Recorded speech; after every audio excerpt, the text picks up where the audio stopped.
So we're changing that quote from Destiny's All to Destiny's Uhtred. I was gonna say Uhtred is all, but yeah, that works too. Let's just combine it. Uhtred is Uhtred.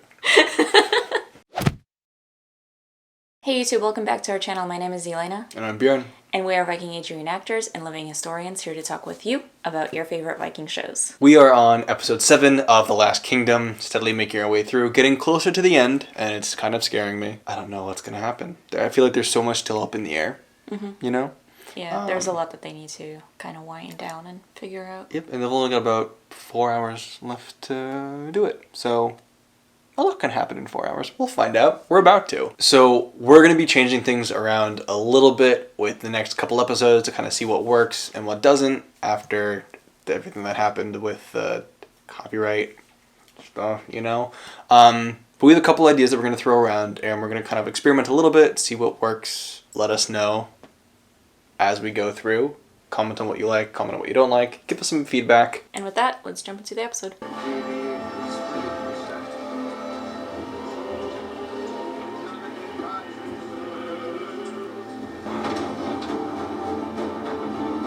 Distractions.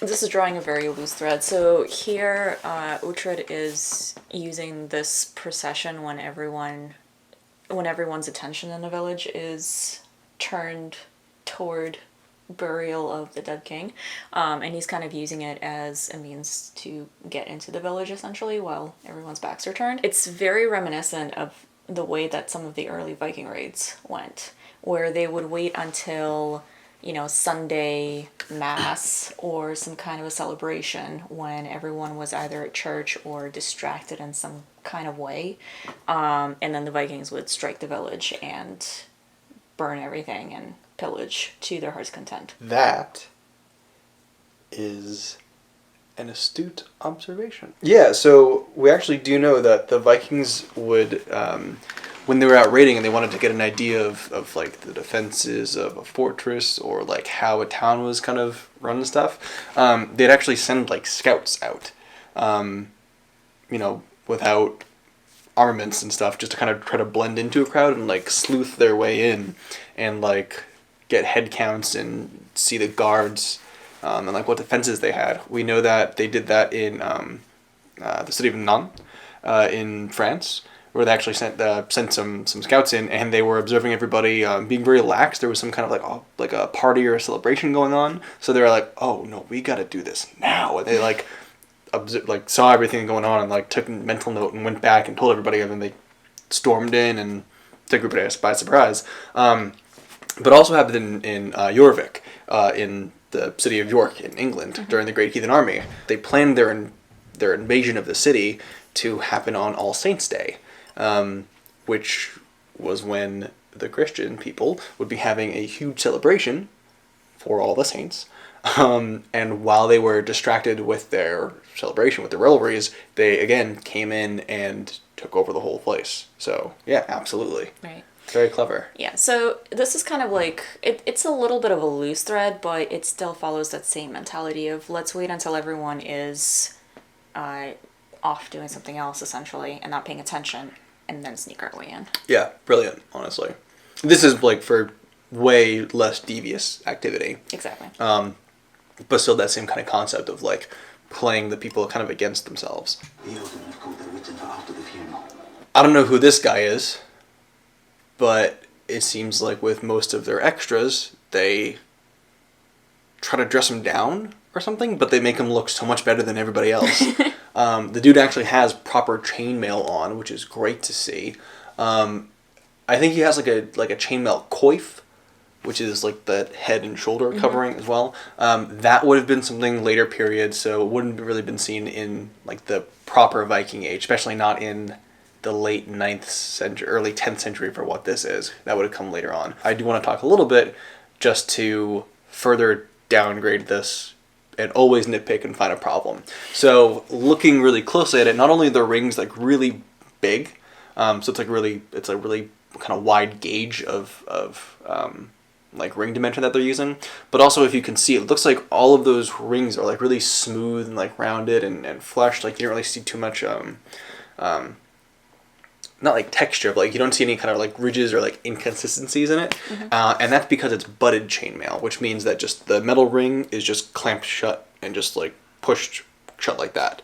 And that's how they're linked together. Now, that was something that we see more prevalent in the Eastern world. So like in the Middle East and in Asia, we see butted chainmail. But all throughout Europe, it'd be riveted mail. So instead of just having the rings kind of pinched together, you'd pinch them together, overlap them a little bit, hammer down the sides, like to be flat and hit against each other, put a tiny little hole in, then put a tiny little piece of metal in, and then hammer that and mushroom the sides so that it creates a rivet. And then you'd rivet the rings, and then you'd interchange it.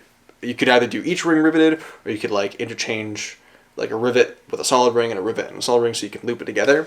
But that's what you see pretty much all throughout Europe. It takes way longer to put together. It's way more intensive. And they're smaller rings too. Smaller rings, yeah. But because of the riveting system, it's going to hold together a lot better. With butted, they can easily be kind of pulled apart. Even just like getting your like a blade in there, kind of pulling it around and stuff. Like nobody's gonna let you just sit there and pull it around. But my point is, but driving a blade in would be much easier. Exactly, driving a blade through, or any kind of like a spear or a sword point or anything like that, it's gonna be able to part and pull those rings apart way easier. So that it's gonna penetrate deeper, and then it's not gonna last as long. Whereas with the proper like riveted chainmail, the rivets kind of hold it together and lock that in place, so that even with modern ring against, we can test that now and everything, and we still see that the penetration is way more superficial. So it's gonna hold up longer. It's gonna be way more effective. But yeah, like on the TV show that we were on, we actually had a dude shoot like Native American arrows at my chainmail, and they literally bounced off. The arrowheads would fracture and break.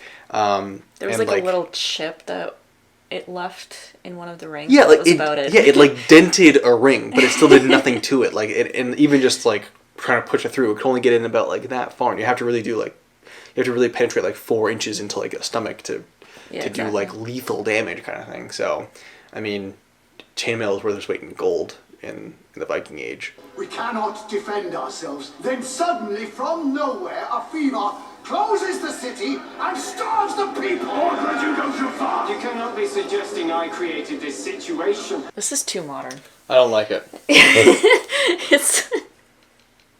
There were conspiracies back in the Viking Age. If they had conspiracies, they would have wielded them with wild abandon. So even you will understand why I call you traitor. Take him away.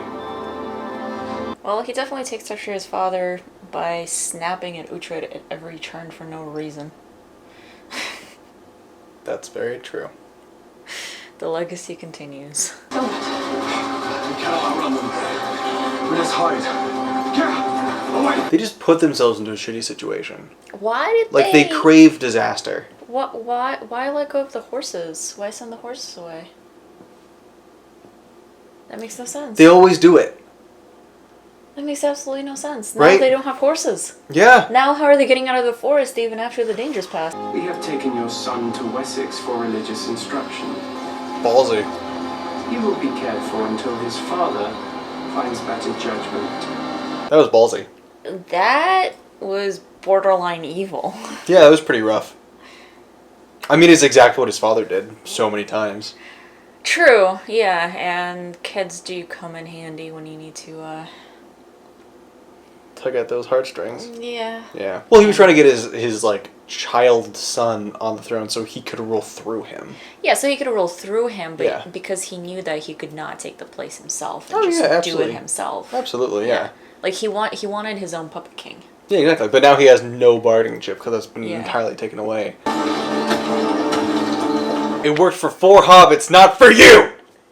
That's literally what it was reminding me of. Is the hobbits just sitting there.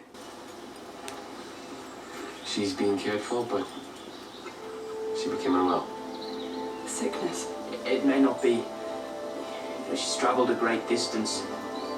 I don't remember when, but we had a conversation about the use of Mjölnir as a pendant back in the Viking Age, and how it had become prominent in the later Viking period. And we're later in the Viking period here. And one of the things that I wanted to point out that I really, really am enjoying about the show right now is how basically everyone is wearing some kind of a pendant that shows off their religion. So at a glance you can say, he's wearing a cross, he's a Christian. He's wearing a Mjölnir, he's a heathen. Yep. And especially in this little group right here, basically everybody's wearing some kind of a pendant to show their faith. And I'm really enjoying that. Yeah, it's pretty great. And that's like...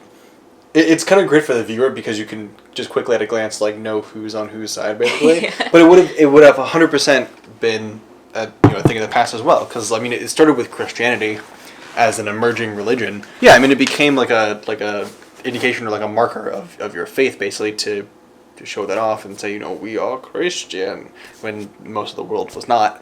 And then like during that religious back and forth, I guess, Mjölnirs kind of became more prevalent throughout the Viking Age as well, because it wasn't really something you had to wear beforehand, because it's a marker of your faith, and before any kind of foreign religious invasion, everybody was the same faith, because that's how you were raised. It was just a part of you, so you didn't need to kind of mark yourself out as any specific belief system, essentially. Right. So, I mean, at this point in time, yeah, absolutely, this would have been such a cool thing to witness and just see the kind of different parties that are changing and just kind of like, oh, hey, oh, never mind.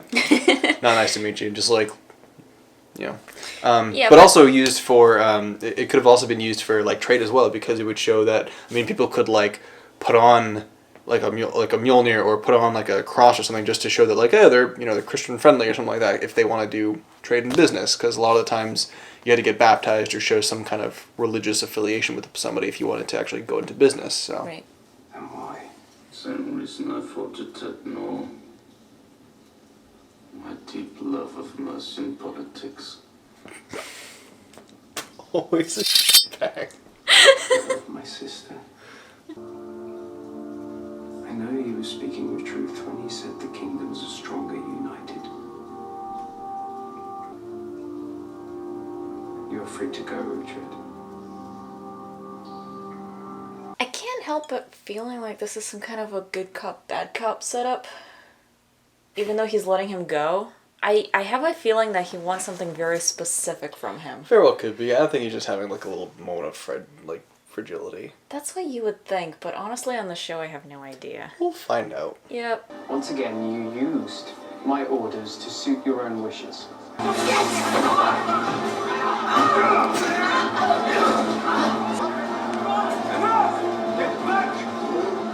Look how he influences them. Trust me. He will make them rise against you. Bring him before me. It's like one step forward, two steps back. Yep. She's never liked Uhtred, and you would think at this point she would realize that he's a good man. She doesn't like him for his religion. She sucks. Yeah, but like at this point, like she's known him for such a long time. He's responsible for Edward being alive. We are looking for a dame named Brita. Too late. I killed her. I do not know you. Knut's cousin. Sigtryggur of Irland. So, Sigtryggur is, as they showed, a Hiberno-Norse Viking leader. So I don't know if they're going to talk about it here, because I don't know if they've really talked about him here at all.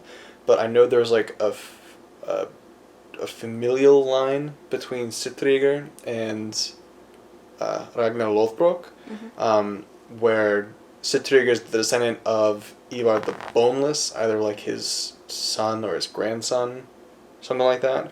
But like direct descendant there. So that's kind of an interesting tie, because he said that Canute was his uncle. He said he was Canute's nephew. So Canute would be the brother of his dad, and his dad was the son of Ivar. So that would make Canute also like a direct descendant of Ragnar Lothbrok, which is kind of interesting. Right. But yeah, I don't know how much is known about Sigtryggur, but he was one of like the founding members in his like familial like Irish dynasty essentially, and they believe that like clan essentially, that family was founded by Eva the Boneless, possibly. I think it's attested to in some kind of like Gaelic annal of like Imar, and I don't know how to pronounce the Hiberno names. I'm terrible at native like Gaelic. I'm terrible at it. I do not know how any of it sounds, but scholars kind of believe that Imar and Ivar were the same person, so that's kind of how it ties into it. Ireland was itself, it was a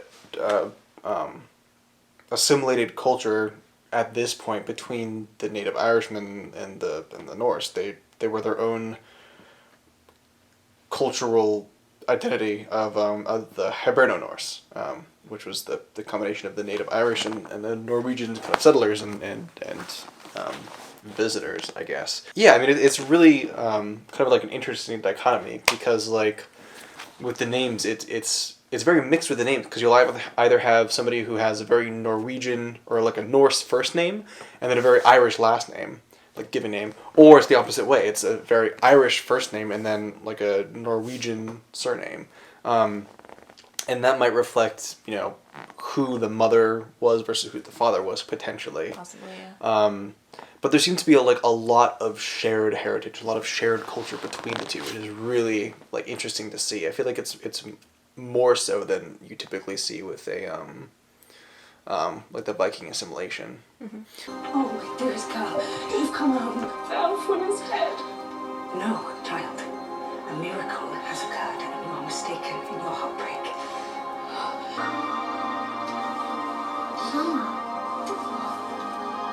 Told you. There she is. The child rallies. If I place someone to rule here, who might forge a path to peace, someone who might not necessarily please the Eldermen, but whose popularity with the people might force them to accept it. Here we go. I wondered if that person should be you. To the silver and to the winner, to Uhtred of Mercia. Uhtred of Mercia. So I think I just figured out how Ethelflaed is going to take the throne of Mercia. Yeah, 100%. Because she's Uhtred's lover, so of course she's going to go up with him. Yeah, he doesn't want it. He's just going to hand it over to her. Yeah. Yeah, 100%. Yeah. Because it was until somebody else, like, comes into themselves to rule or whatever. So he's just going to turn around and be like, oh yeah, no, her. Basically. Fine, whatever. She's clearly fit to do it. That's one of the other things that this show does a lot, is it interjects Uhtred in a certain way where he makes the history happen. Yep. For this show's purposes, he kind of unites history. Exactly. Like he is the thread that literally binds the weave together. Mm-hmm. He is fate taking its course through. Basically, and creating what is. Yeah, actually, that's a very good point. Wine. That's a wine pot right there. So we're changing that quote from Destiny's All to Destiny's Uhtred. I was gonna say Uhtred is all, but yeah, that works too. Let's just combine it. Uhtred is Uhtred.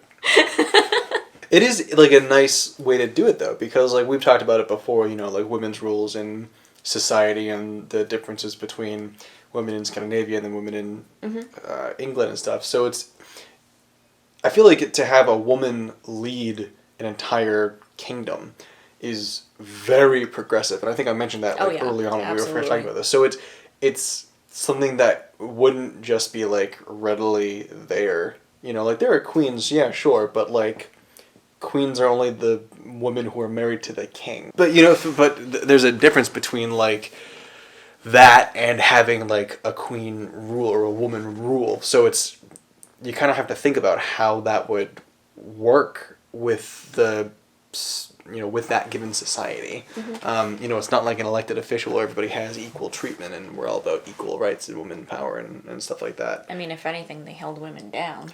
That's my exact point. Yeah. So it begs the question of how in a society where women are suppressed and put into a subservient role, did a lady come into power to rule over the kingdom, albeit for a relatively historically short period of time, but still a significant rule. With this, albeit it is like a very kind of like dramatic and like, romantic kind of connotation, it does put a little bit more of like a historic kind of aspect on how we came to that end point. And the fact that like she wasn't even considered in the least bit. Right. As soon as her husband died. It wasn't even a question of like, oh, well, maybe she can hold on to things until we get figured out. It was always just like, okay, what next child or who do we marry her daughter off to rule, and then let him rule, through marriage.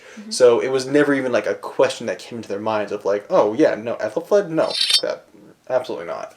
Like she's just a widow at this point. Yeah, exactly. She's a harmless widow who's like siblings to a king in a different region, so who cares? It's a nice play on history, and it's a good way to kind of come to that conclusion that we do know. And the same thing kind of happened when Alfred died.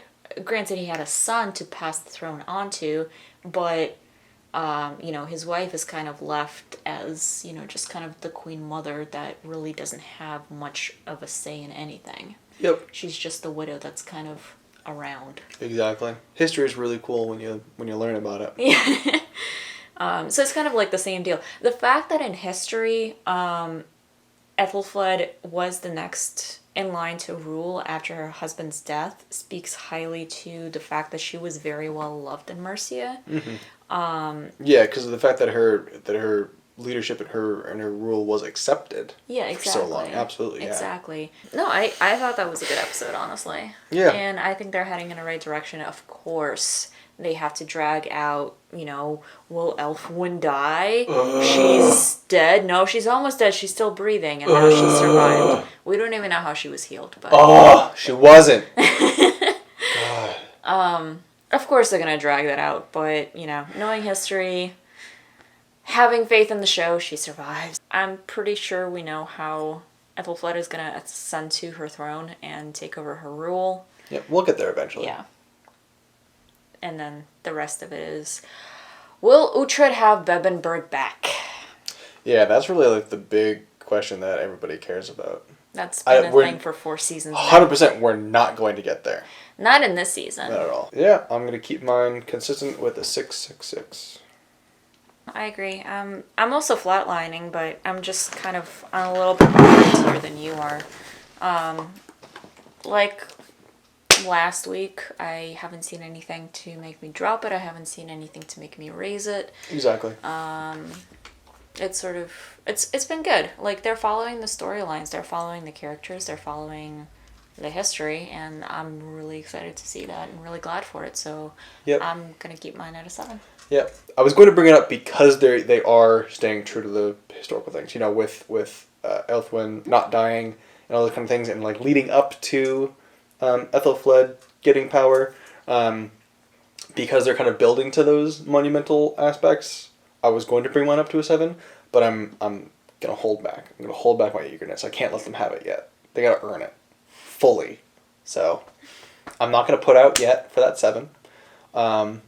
Keep mine at a 6, and once they show that in the next episode, then I'll let them have it. They're heading in the right direction. They're definitely heading in the right direction. It's the 6 on an up on an increase. That's what it is. It's that 6.5 area that I refuse to go to. So yeah, yep. No, they're definitely heading in the right direction, and I can tell exactly how they're going to get to the end point. Yeah, and it's pretty interesting to watch. I'm happy for it. Yeah. Thank you guys so much for watching. We hope you enjoyed it. If you did, hit the like button. If you're new to the channel, make sure to subscribe and hit the bell so you can be notified of our future videos. And we will see you in the next one.